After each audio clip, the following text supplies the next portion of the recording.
kinds of happiness. There's two types of happiness. One is that of peace. The other is that of the traditional type of happiness, shall I say, excitement, passion, inspiration, joy, manifestation, being who you are on a physical, mental, emotional, psychological level, a relational level. So the first type of happiness is that of peace. In other words, more traditionally, it's called self-realization, for example, or enlightenment. It is what the Buddha spoke about. It is what Ramana Maharshi spoke about. It's what many saints have spoken about and pointed to. It is that inner sense of happiness, that inner sense of well-being that can never change. It's the changeless. It's to realize the changeless within. That is where the first type of happiness, the peace type, comes from, self-realization, to realize who one is, or what one is, rather. The second type of happiness is more about who you are. The first type of happiness is all about what you are. What you are is pure, undiluted, perfect, ever-present, changeless, eternal, timeless consciousness.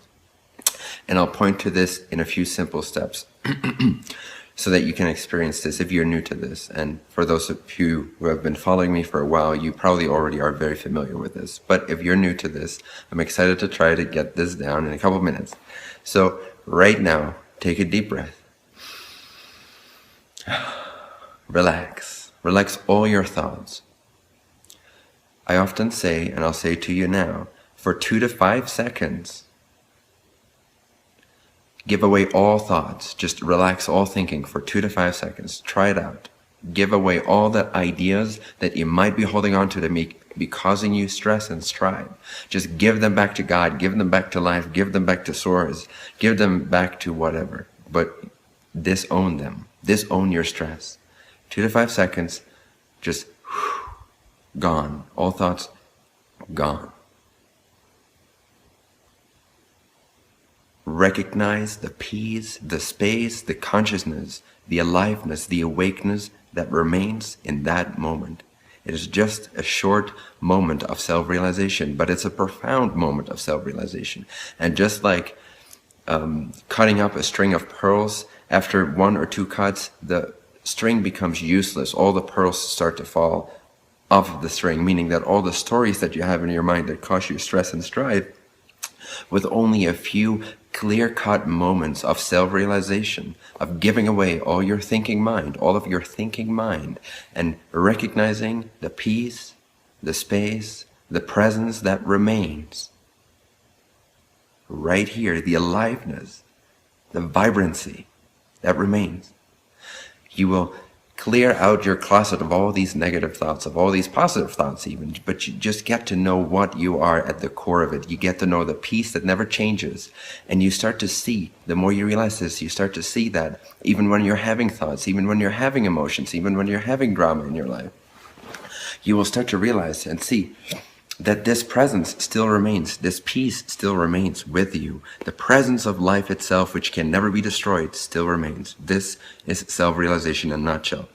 So 12 times a day for the next 3 weeks, 12 times a day, take those 2 to 5 seconds of taking a deep breath, disowning all thinking, and in the silence, recognizing the awakeness, the awareness, the presence of life itself.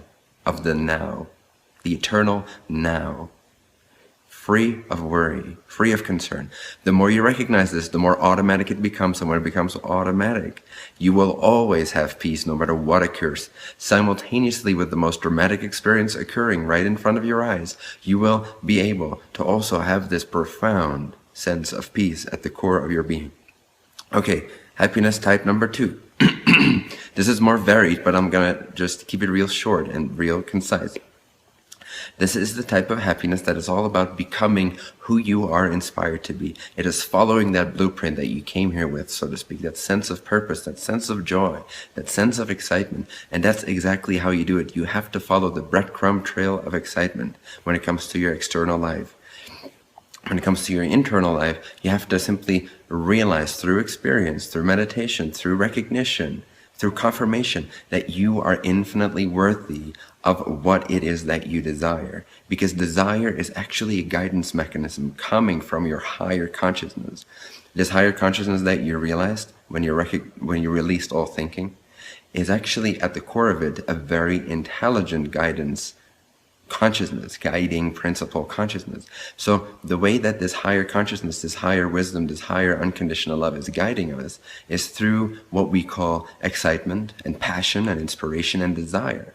So we should not try to get rid of these things because the life force of desire is very pure. We simply have to realize that there is no lack in this universe, that there's no lack in existence, that there's no lack in being able to achieve what we want to achieve, that there's no lack in abundance for anything, for anyone, for any point of view in existence. And the way to do that is to start small by following the breadcrumb trail of excitement. In other words, something excites you right now. Something excites you right now the most. That might be to pick up a book and go read. That might be to walk on the beach. That might be to call your parents, which maybe you haven't done in a year and you feel like reconnecting. It might be to meet up with a friend in town. It might be to start a new business. It doesn't matter what it is. It might be to meditate. But follow that breadcrumb trail right now. What is the most exciting thing you can come up with? And then take action on it.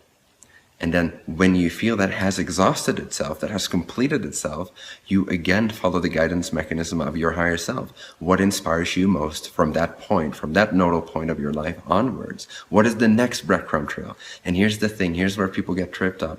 They project that as soon as they find something that inspires them, that it has to look a certain way, that it has to come about at a certain timing or in a certain way. But it's very important when you follow the breadcrumb trail of excitement, of passion, of inspiration, of your higher self guiding you, is that you actually pay attention to the fact that it is a set of breadcrumbs, meaning it's taking you left at this moment, but the very next moment from that breadcrumb trail to the next one might not be a straight line from A to B. From A to B to C may actually go in a zigzaggy way. You may even be following breadcrumb D or D or E, and it might take you backwards, seemingly, within your linear way of thinking. But that's the most direct way from an interdimensional higher consciousness point of view, from the top of the mountain point of view. That is the most direct way to your bliss becoming manifest, to the who you really are becoming realized in this physical plane. So follow your excitement with humility, with integrity, with love, with passion, with dedication, every single step of the way, with trust in the fact that you're taken care of, and that the details are taken care of, and that everything is going to be completely amazing, completely abundant, completely liberating for you, and that you will be living this by example and therefore inspiring other people to live their own joy. So in a nutshell, this has turned out to be 8 minutes instead of 5, but still, we did a pretty good job. So those are the two types of happiness. Peace, because you need to be okay with the way things are. You need to be able to be okay with what comes up for you. And B, you need to also not be afraid to make changes, to follow your joy, to become a more ecstatic, radiant expression of what inspires you, to become a better channel for the light of your higher self, as I call it. So